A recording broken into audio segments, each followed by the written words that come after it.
What is going on, my fellow Clashers? Clash with Nicholas here, bringing you yet another episode of Clash Royale. So,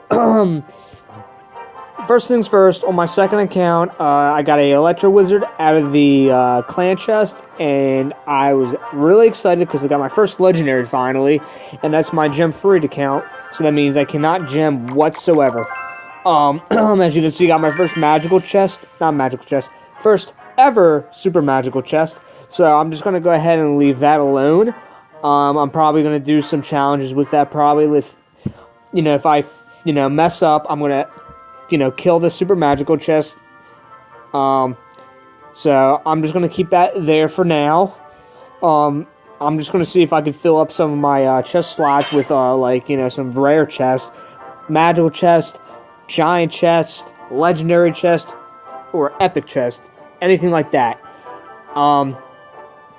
So, nothing really new to talk about with me, but the update just came out today, and I went and watched some replays on how the Elite Barbarians were affected in other cards. So, the Elite Barbs got a 4% nerf on their damage, HP, and they're a little bit slower now, so they're not that bad still. I mean, I still think they're decent cards. Still a decent card to use, but they're not as OP like they used to be, but you can still use them. So I spent basically an hour watching these replays. The Ice Golem also got nerfed. Its HP damage got nerfed, so it no longer kills skeletons, so you have to use something else to kill the skeletons. The Zap spell got nerfed, so that means if I play a Goblin Barrel and you zap it, the Goblins are going to live by less than 1 HP, so there has been a lot of significant changes. And I think Supercell also said that they're going to try to do a balance update every month. They basically just worked on some of the cards that were part of the meta. The only card that I won't really say it's sort of part of the meta, but it isn't at the same time as the Graveyard. That card is still the same. They haven't really done any work. Also, the Law got nerfed too with its damage and I think with its knockback effect. So, yeah. And the only positive change that came out of this update was the Wizard. Its range was increased by 0.5. So now he can start shooting his fireballs about a half a tile back, which is actually not that bad. It's sort of like the Royal Giant.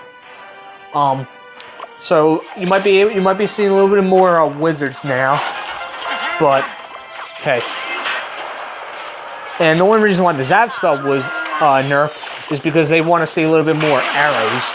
Arrows have not been used for a while, just because of the Zap spell. And for it's a 2 elixir trade, Goblin Barrel's 3 elixir and the Zap's 2 elixir, and if someone Goblin Barrels your tower, then zap it and you have an elixir advantage from that. So the Goblin Barrel, in a way, it's not necessarily a buff to the card, but it's sort of an advantage now for the Goblin Barrel.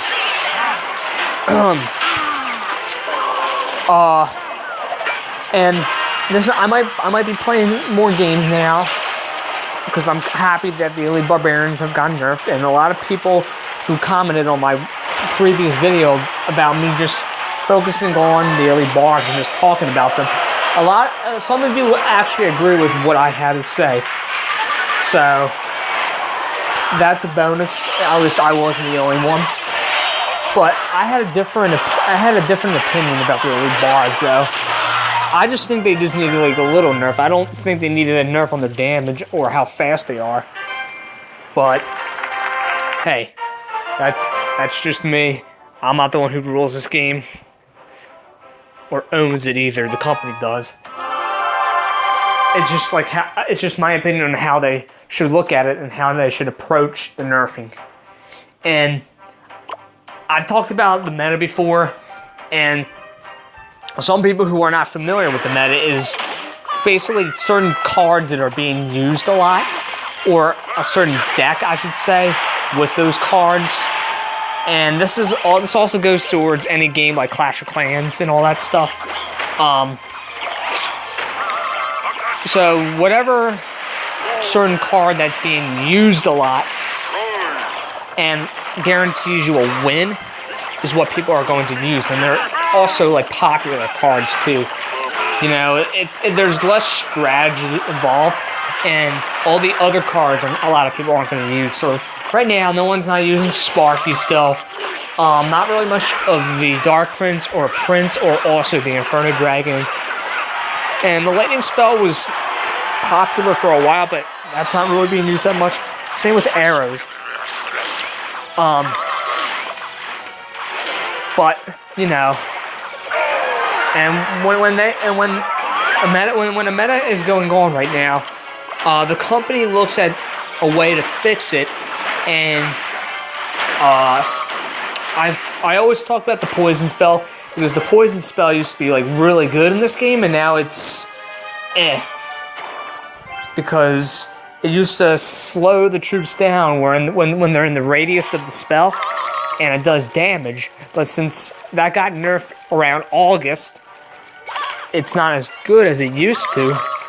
But it's gonna. I still think it needs a little bit of work on, but it did get a little bit of a buff on its damage.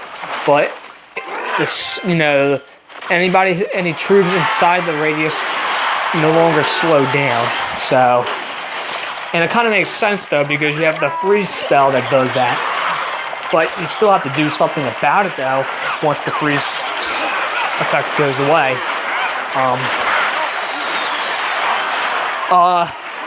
So right now in this game, it's going to take a little bit to get the feel of what the meta is like. So just give it some time. I say give it about a week or so, or a couple of days, and then and the reason why you can find out what the meta is like is when you're watching like replays in either Arena 9 or Legendary Arena. Because once you get the Legendary Arena, you most likely have all the cards. I mean, there is probably like one or two Legendary cards you don't have, but you should have most of the commons, rares, and epics by then. Legendaries, they take some time to get because of their rarity, but you know, it is what it is. I can't stress enough about that, but you know, you just gotta get lucky. I mean, if you don't want to spend money in the game, it's gonna take some time.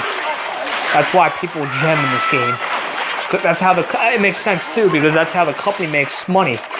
Is when people buy gems just to get, you know, rare chests like magical chest, giant chest, super magical chest, legendary chest too. Because once in a blue moon, there'll be a special offer in your shop where you can buy an epic chest with gold, but you're still gonna have to buy some gems to be able to buy the gold with the gems. Or you're gonna have to spend it's like $5 for just a legendary chest, because you get 500 gems for $5 or $4.99. I just rounded. So it only costs you about $5 to buy a legendary chest, which isn't that bad. But I feel like it should be cheaper than that, because if you think about it, you only get one legendary card out of it. That goes towards whatever card you get. So, just to get a legendary card up to level 2, it takes 2. So, let's just say, I've never unlocked it yet. I get one legendary card out of it. So, once I unlock the Electro Wizard, I get one Electro Wizard card, but I need to get another one to be able to get that up to level 2. And then it takes about 4, and then I think 10, and for level 5, it takes 20. So that's going to take quite a while to upgrade your legendary cards. But that's just my opinion. I feel like if you're going to give us a legendary chest, I feel like you should make it less money. Probably I say about $3, but $5 for just a legendary chest is bullshit. And, that's just me. And, when I bring up the meta for Clash of Clans, what I'm talking about is the mass attacks that were going on a couple of months ago. People using mass bowlers, mass miner, mass Valkyries, and all that stuff. So, yeah. And I don't get me wrong, I love Clash of Clans. The reason why I'm not giving up on that game is because I've spent more money in Clash of Clans than I did the Clash Royale, because I've been playing Clash of Clans for 2 years, and by then Clash Royale wasn't out yet. This game has been out, and on March 3rd, this game has been out for a year, so this game is still pretty fresh. Clash of Clans has been out since 2012, so 13. Clash of Clans has been out for at least 5 years, so around August, Clash of Clans has been in the App Store for 5 years, so Clash of Clans is pretty old in my eyes. I play a little bit of Boom Beach, so I play more app games now than I do on playing Xbox. Don't get me wrong, I consider myself as a part-time gamer, because once you get older, there's more important things in your life to focus about. A little bit more about me. I'm going to college to get my bachelor's degree in biology, and I'm hoping in the nearest future to become a surgeon. So I want to spend more time on that, because that's basically my career. I'm investing myself into a medical career, because you can make money. That's why I'm going to college, is because I want to make money.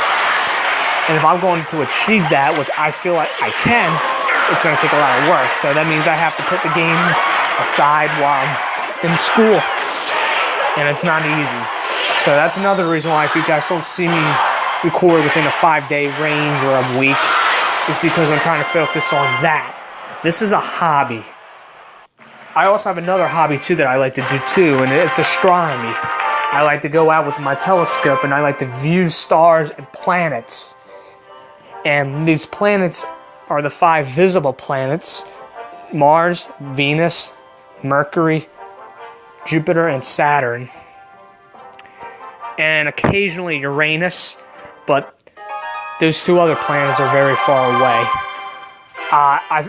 About 2 weeks ago, I was out with my telescope, and Neptune was in a conjunction with Venus.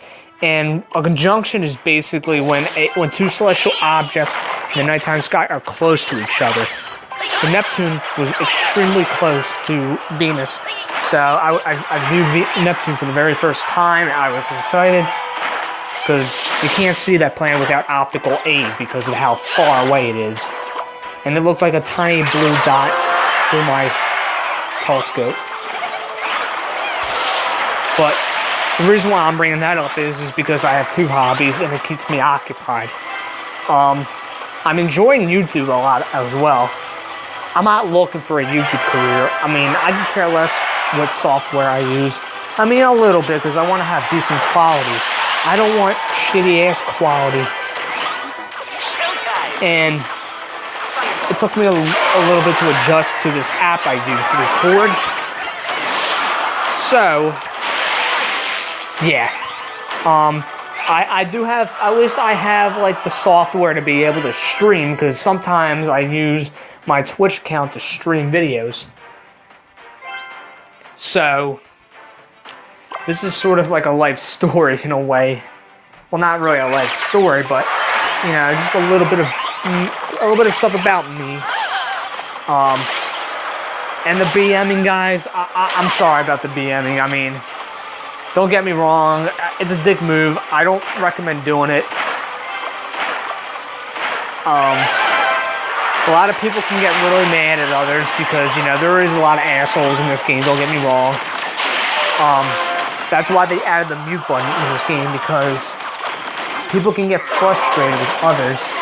Because, you know, people use the good luck, the thanks, and all that stuff in a way it should not be used. It's used to be a good sport, but people use it in a way to piss other people off, and that's enough to, you know, to just give up on the game. They added that because they don't want people to get up. This game is young. This company wants to make money. So that's the reason why they added that. You know, for me, I don't usually like to meet people because I want to know how the other person feels. The majority of the time when I'm going up against other people, they're either being dickheads if they beat me, or they start spamming the angry emote because they got a decent push on them, and I'm most likely going to beat them. But sometimes I go up against really good sports about, good luck, good luck. You won the game, good game. You listen, good game. They say good game back. But you don't. A dickhead doesn't go, thanks if they beat you. Okay, that's just. When I BM, I do it because I feel as that, if you're going to be an asshole back at me, I'm going to defend myself. Because that kind of gives me, I feel offensive if someone just spam the crying emote at me. Some people may not agree with me, and they just say ignore it. But I'm a defensive person. In any shape or form, whoever you are, I'm going to defend myself. I'm not going to let someone put me down. It might sound stupid, which it is, don't get me wrong, but if you're going to be a dick, I'm going to be a dick back. Let's just put it that way. That kind of sums up the whole BMing thing. And, if you don't gotta like me of the BMing. Go watch someone else. I do this because I want to. And that's enough with the BMing. If you don't like me because I BM, go watch someone else. But I do my best. I'm not investing myself into a YouTube career. I'm doing this for entertainment and because I like it. It's a hobby. Sorry, this is like a long video. I just wanted to go over some key things that I feel like should have been addressed.